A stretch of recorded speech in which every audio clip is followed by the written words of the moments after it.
Your daily objective is at the end of today's lesson, you will be able to compare the themes of the two poems we've been studying, develop claims, and cite evidence to support your claims. We've done EBCs numerous times, so you should be familiar with this.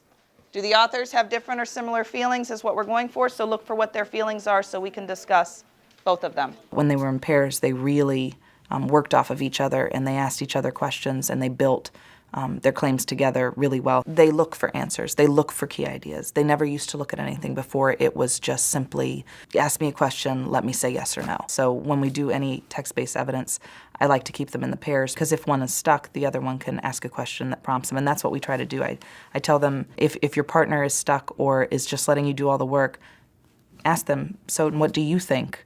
You can put down Jeff. All right, then.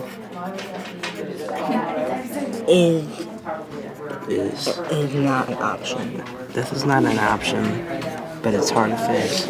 Yeah.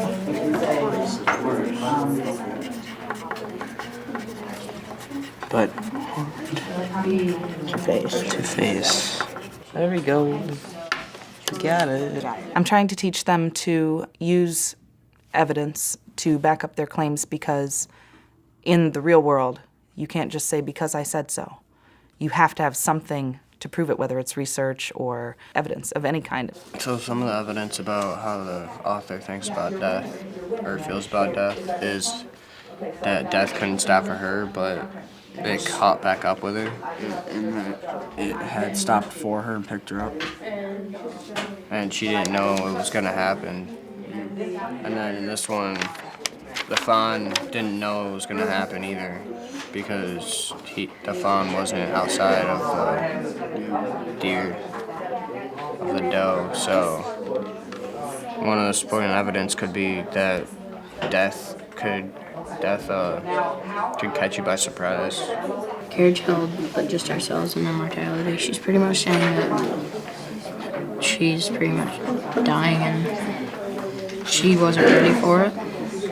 Like it was a surprise to her. Pretty much. And I said the carriage held, but just ourselves and immortality.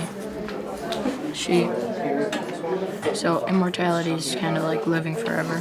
So it was her death and immortality. So pretty much the same thing. like eternity, yeah. This is not an option, but it is a fear still to face, and she decided to accept that it's a fear, being scared at the same time. And And where? Where does it show us that? And give me evidence. well, she thought hard, like for us all. Only swerving then pushed her over the edge, which was in stanza 5. What else do you see in there, in either of them, that shows surprise? How the fawn was just in the mother's belly. She didn't know that. So is Surprised how that happened. the fawn the one that's surprised then because it's still alive? Do you think that anyone else could have been surprised? The guy is. Where's the mercy? Because that's what it is. Death is merciful. Because it's never to be born. No, I don't. No, you're fine. Keep talking. Keep thinking. Don't give up just because I'm asking. I'm asking to have you explain to me why. But like, never to be born, like, it's not her decision though. Okay, read the next line. Beside the mountainside road, I hesitated. Would there be any mercy in that line? Kind of, because he's hesitating on taking the life of a fawn or not. So he's at least thinking about it, right? So that might show a little bit of mercy. If they make a claim, I say, well, why do you say that? Or where's the proof? Or what makes you think that way? So who wants to share how the author feels about death? Elissa? He had a lot of pressure on him. Through like the entire poem, you felt pressure. From who? From like the author, because part of that was because of the decision making he had, because he either could just let the fawn die inside of her, or he could help, but he had the pressure on him, because it says. Where is it that it says? Tell us so we can all look. In stanza 4, it really shows how he had pressure on him, because it says he was turning red.